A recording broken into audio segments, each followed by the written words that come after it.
Hello everyone, welcome back to my channel. और कैसे हो आप सभी?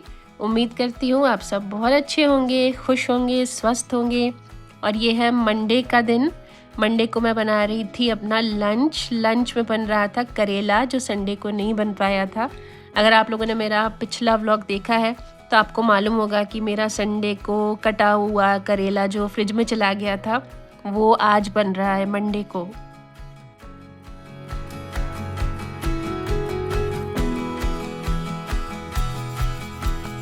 ये दाल पका रही हूँ मैं। उसके पहले मैंने इसमें डाल लिया है घी के अंदर थोड़ी सी हींग, जीरा और ये मेथी दाना जो होता है ना, वो भी मैं थोड़ा सा डालती हूँ, ये वाला।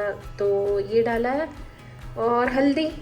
अब नमक बाद में डालूंगी जब मैं दाल इसमें फ्राई कर दूंगी उसके बाद। ये आधा घंटा दाल में गला के रखती हूँ। कोई भी दाल लेती हूँ, अभी तो मैंने तुअर की ली हुई है, चाहे कोई भी दाल लो, आधा घंटा कम से कम गलाना बहुत ज़रूरी है, तभी वो बहुत अच्छी बनती है, बहुत अच्छे से पकती है।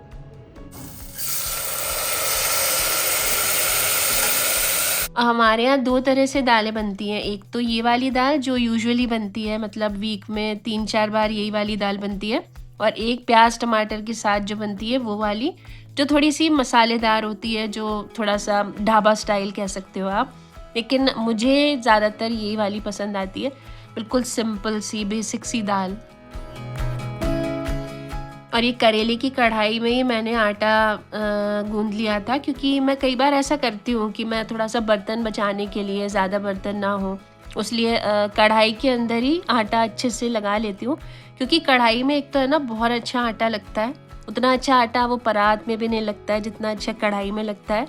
तो आई यूजुअली डू दिस कि आप जिस भी कढ़ाई में मैं सब्ज़ी बना रही होती हूँ ना, वो सब्ज़ी मैं खाली कर लेती हूँ और फिर उस कढ़ाई में बहुत अच्छा आटा गुन जाता है।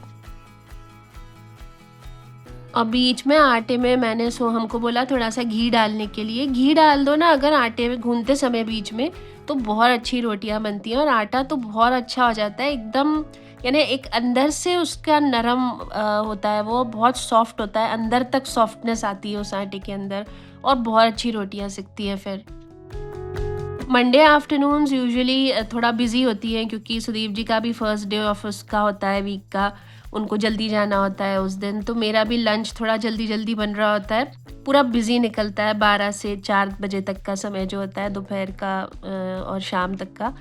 तो आज भी वही हो रहा था, लेकिन सुदीप जी बोली कि आज मैं इतना टाइम भी नहीं है मेरे पास कि मैं बैठ करके खाना खा सकूं। तो मैंने कहा ठीक है, फिर आप टिफ़िन ले जाओ। तो उन्होंने आज टिफ़िन लेकर के गए थे, वो मैंने रख दी थी करेले की सब्ज़ी, रोटी और एक मिठाई, थोड़ा सा मीठा उनको लगता है। तो बस ये मैंने उनका टिफ़िन पैक कर दिया था और वो फटाफट निकल गए थे ऑफिस के लिए।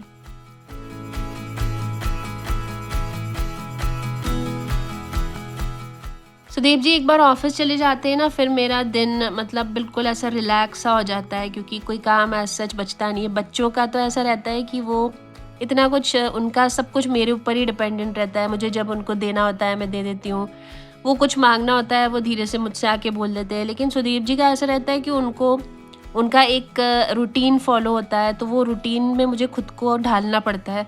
तो वो एक बार निकल जाते हैं ना, फिर मैं थोड़ा सा फ्री महसूस करती हूँ। तो बस मेरी यहाँ पे चल रही थी क्लीनिंग। ये जो प्लेटफॉर्म क्लीनिंग होती है ना लंच के बाद, ये भी मैं करती हूँ। और रात को जो क्लीन करती हूँ वो थोड़ा सा और मतलब विग्रेसली करती हूँ। ये तो अभी ऐसी ऊपर ऊपर से मैं थोड़ा सा हैंड वॉश से, या जो बर्तन धोने का लिक्विड होता है उसी से साफ़ कर लेती हूँ, जो लंच के बाद की क्लीनिंग होती है। लेकिन रात को जो मैं क्लीन करती हूँ ना किचन, तो उसमें वो विनेगर और जो यूजुअली मैंने देखा है यूट्यूब पे लोग बताते हैं कि एक मिक्सचर होता है विनेगर और सोप डाल करके, और एक और बेकिंग सोडा भी मैं उसमें डालती हूँ। तो ये तीनों का मिक्सचर मैं एक बॉटल में भर के रखती हूँ, तो रात को उससे करती हूँ। या फिर मेरे पास एक दो वो भी चीज़ें हैं जो सिर्फ करके एक आता है लिक्विड, उससे साफ़ करती हूँ। एक और कोई सा था, मुझे उसका नाम याद नहीं आ रहा है, वो भी लिक्विड बहुत पॉपुलर है इन दिनों और वो मिल रहा है ब्लिंकिट वगैरह पे सब जगह, तो वो भी मैं कभी कभी ले लेती हूँ। पर ये वाले जो लिक्विड है ना बहुत ज़्यादा एक्सपेंसिव आते हैं, तो मैं कोशिश तो यही करती हूँ कि मैं अपना DIY कर लूँ, कोई अच्छा सा लिक्विड घर पे ही बना लूँ, जिसमें मैं सोप डाल लेती हूँ, विनेगर डाल लेती हूँ और बेकिंग सोडा डाल लेती हूँ, और कई बार मैं डिटॉल भी डाल लेती हूँ। हालांकि हमारे यहाँ पे मतलब मुझे टचवुड अभी तक कोई आज सच कोई पेस्ट की प्रॉब्लम नहीं आई है मेरे घर में, मैं हमेशा क्लीन ही रखती हूँ। लेकिन फिर भी ये एक प्रिकॉशनरी स्टेप तो मैं लेती ही हूँ कि सारे लिक्विड्स को अच्छे से बॉटल में भर करके रखती हूँ, ताकि क्लीनिंग पे मैं कोई कॉम्प्रोमाइज़ नहीं करती। क्लीनिंग बहुत अच्छे से होनी चाहिए, और किचन की स्पेशली मैं थोड़ा ज़्यादा टाइम लेकर के ही करती हूँ। अब बस ये बर्तन बचे हैं, बाकी मेरा पूरा क्लीन हो चुका है किचन। और इनको जमाएगा कबीर और ये सोहम, दोनों जमा देंगे। मैं उनको बोल दिया है, बस वो आ करके और ये उठा के ले जाएंगे और डिश वॉशर में जमा देंगे। एक दिन मैं आपको दिखाऊंगी कि ये किस तरह से वो दोनों जमाते हैं और साफ़ बर्तन कैसे निकालते हैं आप। और ये देखिए दाल मेरी तैयार हो गई थी, मैं आपको उस समय दिखा नहीं पाई थी। बहुत अच्छी दाल बनी थी, एकदम खुशबू आ रही थी हींग की। और धनिया मैंने डाल दिया था आखिरी में, तो धनिया ज़रूर डालिएगा आखिरी में। हरी मिर्च तो मैं पहले ही डाल देती हूँ, बस लास्ट में धनिया से उसको गार्निश कर देना है। और ऊपर से डालिए थोड़ा सा घी और नींबू, बहुत टेस्टी लगती है सिंपल दाल भी।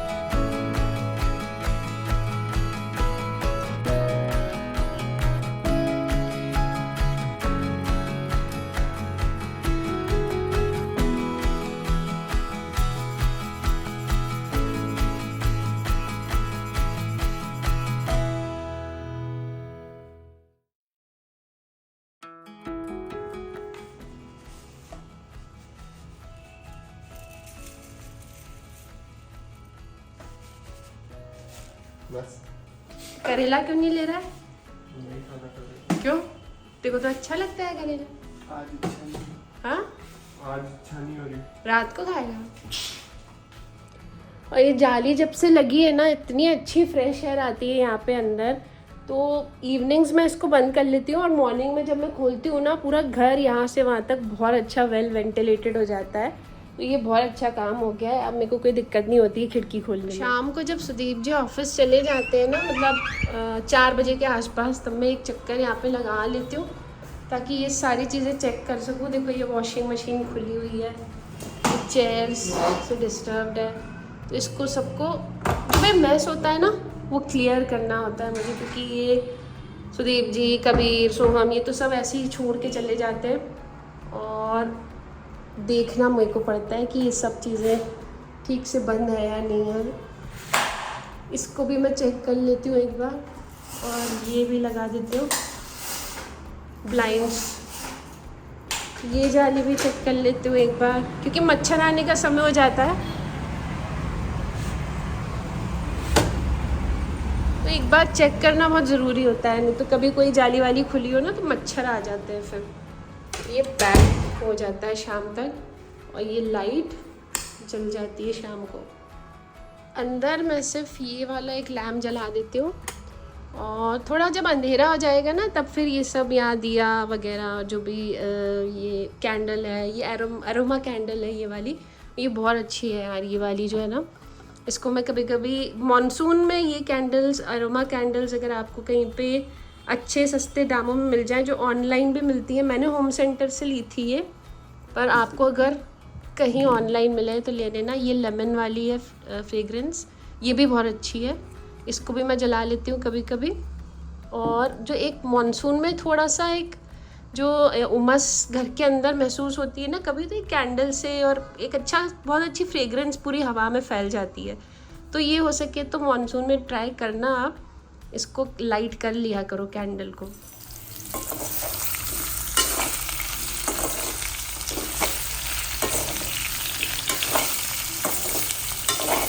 रात को दोनों बच्चे करेला देख कर के मुंह बना रहे थे, तो मुझे उनके लिए आलू बनाने पड़े। ये जो सूखे आलू होते हैं ना, फ्राइड आलू, थोड़ा सा मसाला डाल करके, हल्दी, मिर्ची, नमक और सूखी धनिया वगैरह डाल करके मैं बनाती हूँ, तो उनको बहुत अच्छा लगता है ये वाला आलू। वो कभी भी खा लेते हैं, मतलब अगर ये मैंने बनाया है ना तो कभी भी खा लेते हैं। बनते भी बड़े अच्छे हैं ये। मैं सिर्फ तेल में फ्राई करती हूँ, पानी वानी कुछ नहीं डालती हूँ, बस ऑयल थोड़ा सा ज़्यादा लेती हूँ मैं, ताकि वो अच्छे गोल्डन फ्राई हो जाए, तो बड़ा मज़ा आता है। मैं भी थोड़े से खाती हूँ, बहुत अच्छे लगते हैं और बहुत टेस्टी लगते हैं।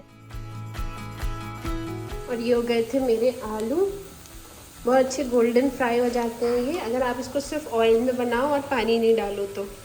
बस ये हो गया था मेरा बच्चों के लिए आलू तैयार। रात का डिनर का काम ख़त्म हो गया है और मेरी थाली लगा ली है। ये दाल, ये करेले, ये थोड़े से आलू, एक रोटी और एक हरी मिर्ची।